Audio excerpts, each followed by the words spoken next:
Welcome to 1850 Main Street, a place where friends get together and talk about their country and hope for a brighter future. Your hosts have built this spot over the past 40 years, meeting every day with people who are in the headlines and behind the real stories. Today, Rob Walgate and Alan C. Duncan from the Public Square are joined by David Zanotti, the CEO of the American Policy Roundtable. Are political party conventions really just a 4-day infomercial? Our coverage of the Democratic National Convention continues today. So wait a minute, he held the phone up? He called me on his cell. Right. He held the cell phone up to the mic, talked to me like this, and then my response, he held to the mic. So I wonder how it sounded. I don't know. He kept me for like 16 minutes, so it must have been So okay. the engineer was going nuts. Yeah, I would have been. Yeah. This is a common experience of us being able to talk with radio stations all over the country, particularly news stations. Yeah. And so we wanted to go ahead and try to stay at somewhat degree current with the Democrat National Committee. Now, some people are going to say, you all didn't do this for the RNC. And is there a reason because you just were being critical? No, honestly, we have been struggling here with lots of capacity questions on the amount of volume of product that's going out the door now between the Public Square, 1850 Main Street, Kids on the Square. And so we're wrestling with all this. Then some pernicious people, perhaps seated figuratively or literally around this table, are trying to push us harder and faster into doing some of this with video as well as with audio. And so that's amplified the complications as well.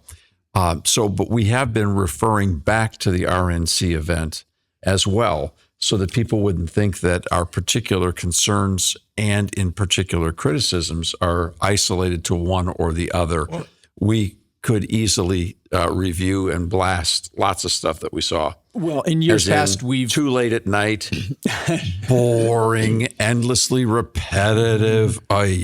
We've also been to the RNC and covered that before in years past. So it's like, sometimes you just can't win. Right. If people want to criticize something, you can't win. New people that are coming across the communications networks and products that are coming out through the Public Square are trying to figure out who we are, what we do. And since everything is siloed and everyone lives on a side and everyone's got some big billionaire network behind them and blah, blah, blah, blah, blah, they don't know where we fit. And so that can frustrate people because everybody wants the puzzle pieces or their logo thing or their Lego thing just like in the right color, right line, right order. We don't fit. Okay, that's we don't fit. The Public Square is a place. 1850 Main Street is a place. These are public forums of dialogue that are not provided to you by somebody that's doing a boatload of marketing. It's trying to make a buck off of you or get your information from you.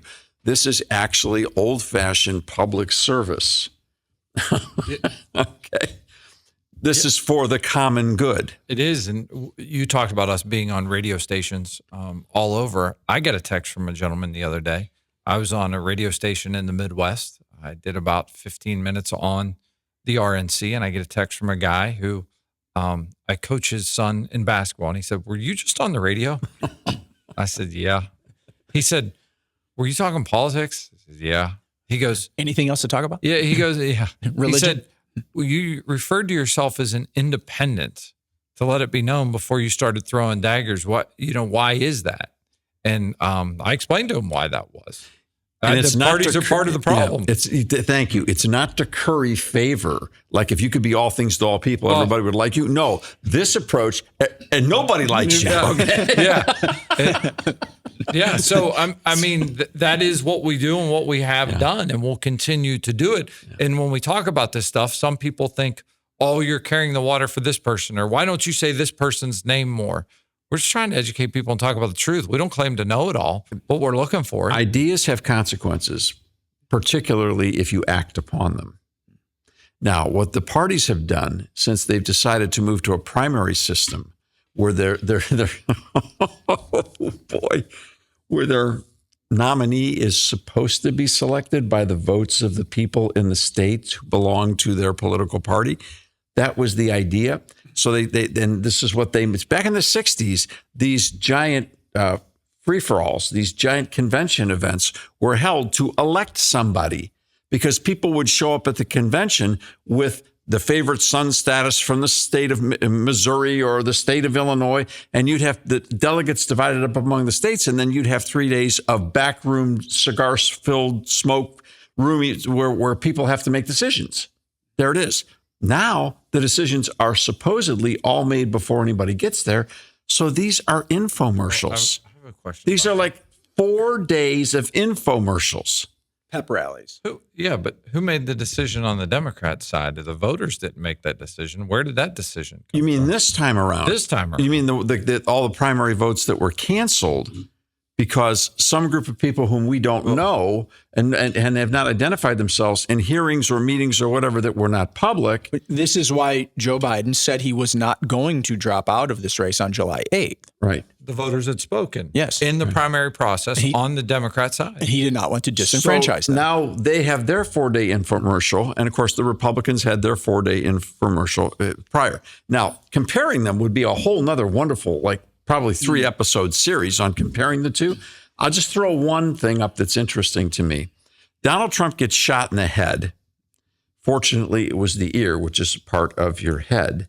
And we were spared as a nation by a quarter of an inch watching a human being have their brains blown out on live television that we would never recover from, let alone the loss of a life, the tragedy of the circumstances, and the human ramifications of all of that.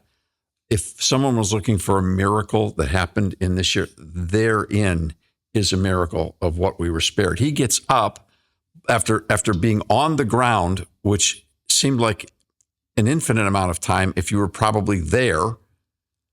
When he gets up, bloodied, he raises his fist and says, "Fight, fight, fight." Interesting.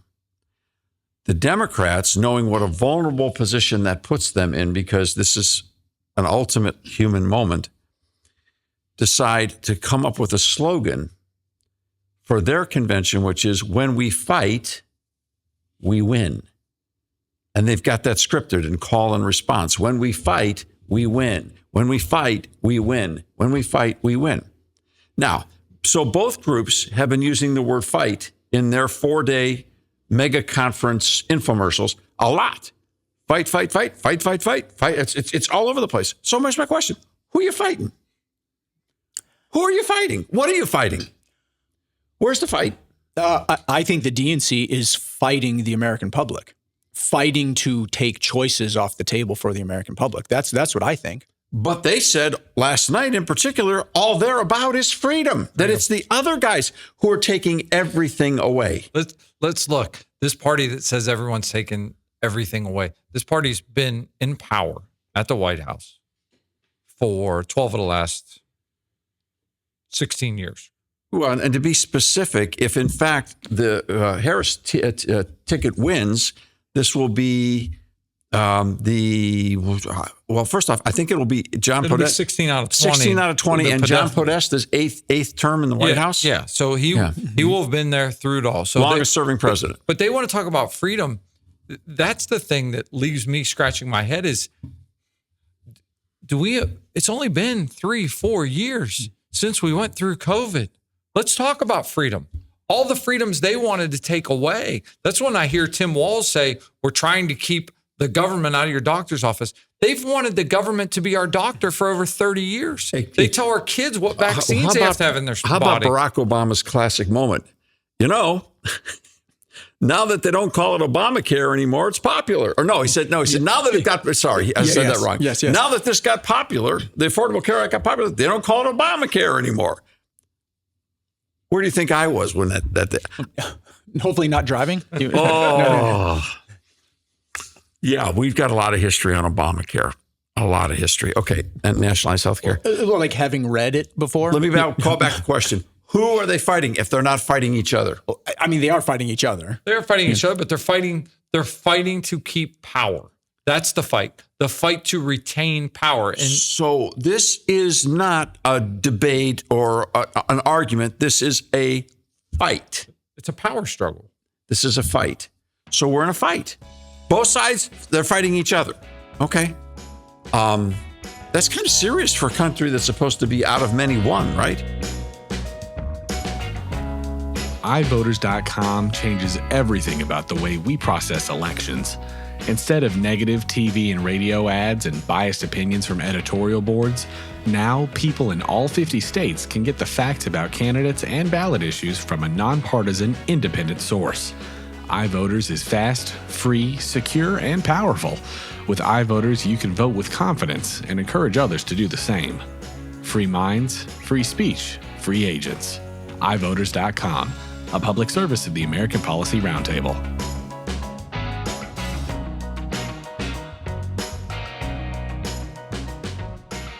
Well, what did you make of Barack Obama's speech where he called for grace among those who disagree with you?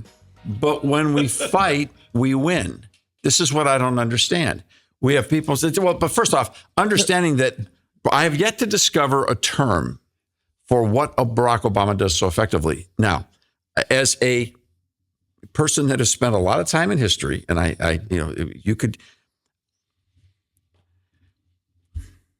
I study presidential speeches. I have worked with people who specialize as graduate level professors studying presidential speeches. Barack Obama is almost impossible to define because his form of speaking is a dialectic. He says one thing and then he says the other. And then he moves the ball back and forth to ultimately get to the conclusion. Like he'll praise the wonderful system of America, but then help you understand that that wonderful system is based upon old ideas. Therefore, we must now move this wonderful system to new ideas. But if we move it to the new ideas... You wrote a book on this. Oh, that one, A Spare Hall. Yes, you just happen... We try to grab books off the shelf on 1850, and I grabbed this one. Yeah. This was your breakdown of his second inaugural address. And in that piece, he basically shifts the paradigm of America to a collectivist nation, which is the same as saying a Marxist socialist enterprise. He does that with perfect historical accuracy, but his dialectic, his terms, you don't see it coming. It's like it's a magic act.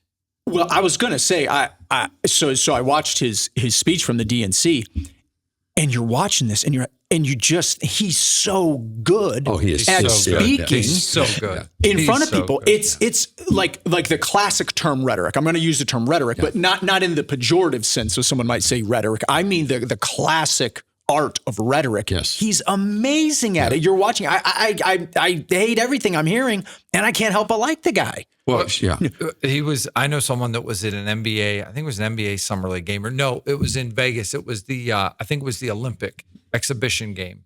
And I think he was there. And there were a lot of VIPs there and people they showed on camera or hobnobbing next to the court. Obama's who everyone wanted to be around. President Obama. The charisma and the talent that man possesses is pretty amazing. You may disagree with what he's saying or be confused by what he's saying. Yeah, I shouldn't say I hate everything he's saying. Some of it sounded good, but then it kind of ultimately didn't pay off. He is almost impossible not to listen to. The flip side of that is Oprah. All right, I could not, and everybody has their limits. I can only go so long before my character starts to melt down, and I'm not about to be lectured by a billionaire by a billionaire personality. I'm not now. I could say I can't say an actor because I'm happy to be lectured by Ronald Reagan. I'm happy to be lectured by St. John Paul II. They were both actors. That was their avocation in life, early in life. And so I'm not suggesting that a disparaging word toward the industry and she's the been art. Very successful at what she's done. I respect every bit of her success, and earned it, but she is not a worldview expert, a historian, a political scientist. She is someone who is simply espousing the world the way she wants to see it happen, and we're all supposed to listen because she's Oprah. And I don't care whether this is happening at the RNC or the DNC. I don't get it. All right, Obama. Look at Obama. The one word, Obama. Here's an example of what you're talking about. In one word, Obama did the whole thing. He did the whole, they could have saved 4 days, let Obama speak for 2 minutes, and he would have done the whole thing in one word. And here's the word: stale. He called Donald Trump stale. He basically pronounced that the shelf life of that person's relevance and his capacity no longer exists. He's stale. That's like one of the foulest words you can use about describing someone in that position. He's stale. They called him petty. They called him self-centered. They called him all these other names. But the one that was the ultimate shot, he's stale. Yeah. Who wants a stale president? You know what it was? It wasn't that one for me, though. It wasn't. It was Bill Clinton making the statement that he's still younger than Donald Trump. That's the one that grabbed me. That's the one that maybe it resonated on top of stale. Not only are you stale, but this is part of their vengeance. See, that's almost like a self-own, though. I mean, he doesn't look younger than him. He doesn't, but you're looking and you're knowing they're in the same. But this is one, yes, this is one of those realities. There was a vengeance because you Republican people drove Biden out of this because you called him old and we had to bear all this. Now it's our turn. Yeah. We're younger than you. So now you've got to, Well, it's hard to feel bad for Trump in the name calling department. I mean, that's kind of, he's kind of made his stock and trade, calling people names. No sympathy there whatsoever. He's in that arena. But the point is, you see what they're doing. This is classic Obamaism. This is to flip the tables on you and get away with it with one word that sounds so clever, but you can't recover from it. I feel like his wife did some of that as well in her speech when she got up and lectured regarding money, regarding wealth. I'm like looking around like, hang on a second. Yeah, that was very interesting. She didn't come from an extremely poor family, number one, to start with. How many homes do they have now? I believe now they have 3. And they've made tens of millions of dollars. Someone reported their kids' net worth are in the millions. Do you hear how they talk about wealth? Taking more than what your you need. fair share. Taking. Okay. Are you taking or earning? There's two more things we got to get out here. Can I say one more thing about Michelle Obama's speech? Which, I mean, she's good as well. She's a talented speaker as well as far as much more talented, I think, than Kamala Harris is by a lot. Yes. But she said, we don't get to change the rules, so we always win. I almost fell over. We don't get to change the rule. The vice president did.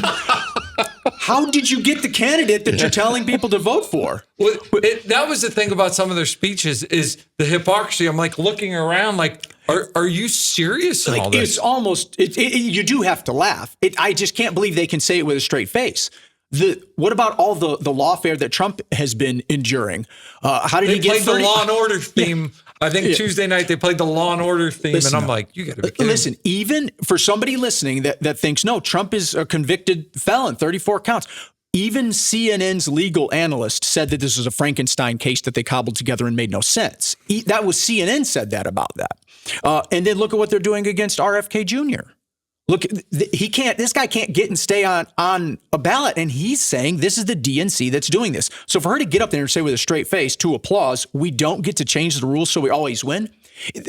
The ultimate in projection. All right. And I know that it makes no sense at all to bring up questions of hypocrisy when you're dealing with people whose worldview denies the reality of absolute truth. I understand that. Right. But I'm not even saying I didn't even say hypocrisy. I'm just saying you're assuming that upon you. I was about to own it myself. Well, I've said the word. I've said it multiple times today. I'm just saying people can hear you saying it, and they should be able to just know that you're lying. Or seeing it. And this is the point on that introduction I was trying to get to is I know what I'm about to say doesn't make sense because we're asking people who do not, who unabashedly and honestly deny the reality of absolute truth no. So here's my question. How can you have a person who was impeached for the presidency because they lied under oath about having sexual relationships with an intern in the White House on multiple occasions, who frequented the circles in which Jeffrey Epstein also traveled, standing on the stage as if they are a paragon of virtue and are qualified to address the nation on what's best for our future? And it's the Democrat National Convention. Now, the Democrats would say, oh, you mean Donald Trump showed up at your place? No, I'm talking about Bill Clinton, in case anybody forgot. What? And not a word is suggested that there's something inappropriate there. Because their response has always become to anything that's brought up in that way, but Trump. But Trump.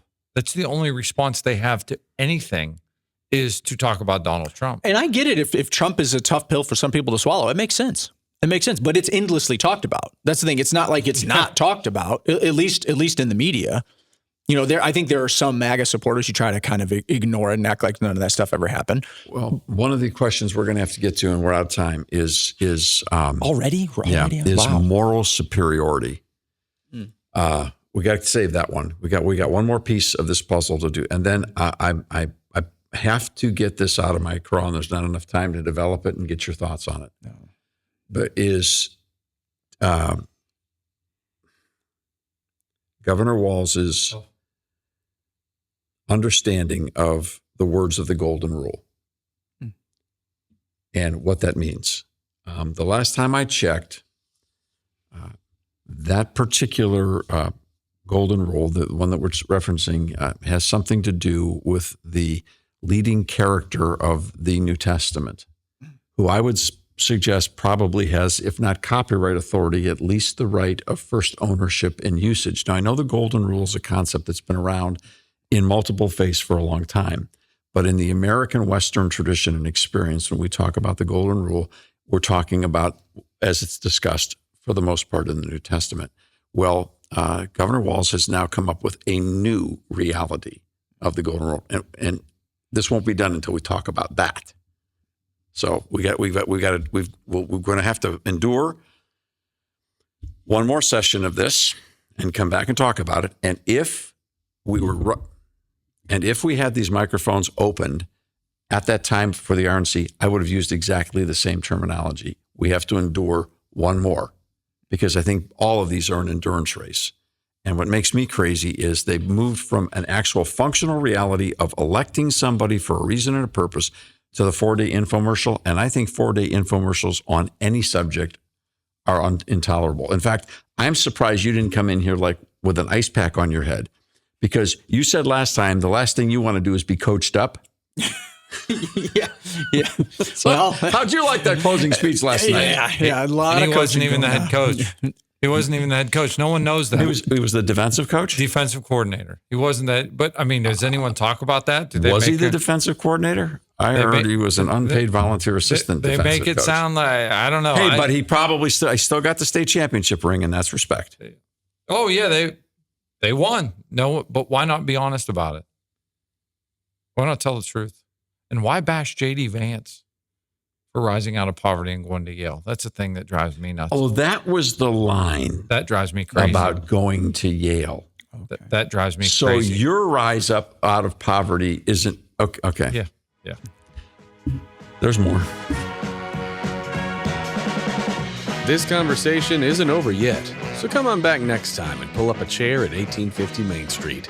To help spread the word, please remember to rate, review, and subscribe wherever you get your podcasts. To find out more, visit 1850mainstreet.com. We'll see you soon.